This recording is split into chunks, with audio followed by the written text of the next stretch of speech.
Even the air is haram.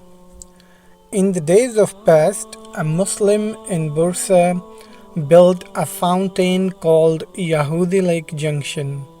Today it's called Arap Sukru. He inscribed above that, Halal to everyone but Muslims. Since Bursa was the capital, Ottoman Empire intervened and questioned, what kind of fitna is this? The man was forcefully brought to the judge. He was asked why a Muslim built a fountain only to forbid other Muslims to drink from its water. The judge stood up and asked, what kind of fitna is this? You built a fountain for charity and yet you forbid its water to Muslims in a country where people's religion is Islam, in a state where people are Muslims. Have you lost your mind? The man answered, pardon me, indeed there is a reason, though it needs proving. Hearing this answer, the judge got even more angry. What proof? What evidence? This is obviously fitna and you disturbed our Muslim community. You must be executed.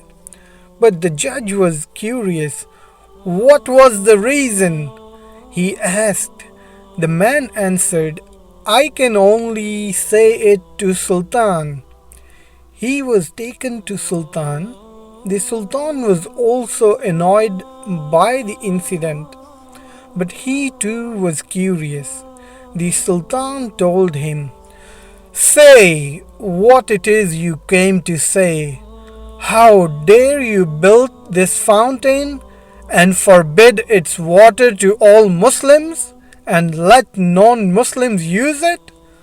The man with his head low answered, I have a reason, but it must be demonstrated. What if your reasoning isn't as reasonable as you think? Asked the Sultan. Then my neck is thinner than air for the ruling, my Sultan, the man said. The Sultan asked what was needed. The man said, detain a rabbi from a synagogue and keep him from a week. Then see what happens. What he said was done. All the minorities came together. The Jews leading them spoke. What's the reason for this cruelty? We vouch for our rabbi. He is innocent. Tell us what needs to be done. If necessary, we will pay for his bail. Even the ambassadors from the neighboring countries came and delivered dozens of letters. After a week, the rabbi was released and minorities were happy. Then came all the thanks and presents for the Sultan.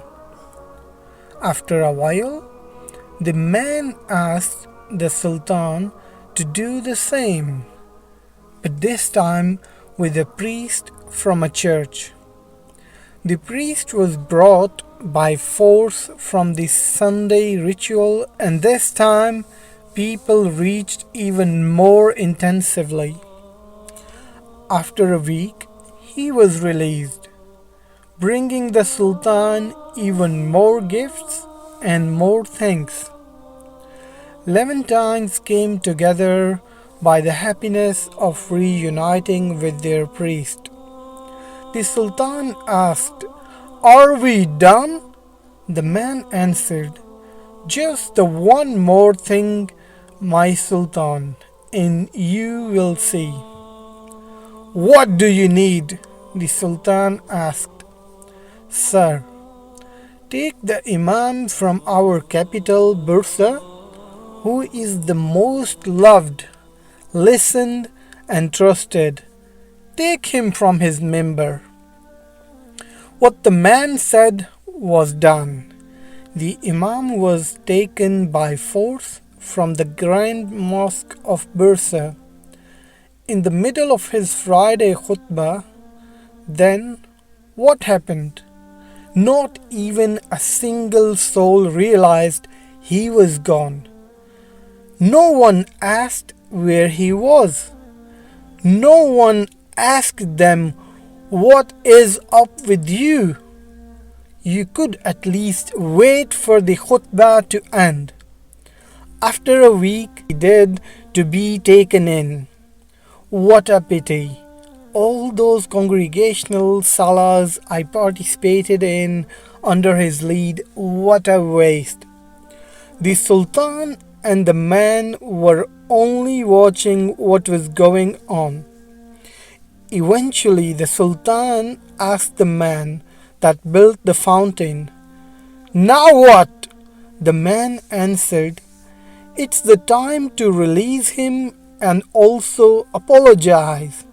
The Sultan agreed and ordered what the man said to be done. The man spoke with his head low. "O great Sultan, please tell me, can the water be halal to Muslims like that?" The Sultan smiled painfully. "Even the air is haram, even the air," he said.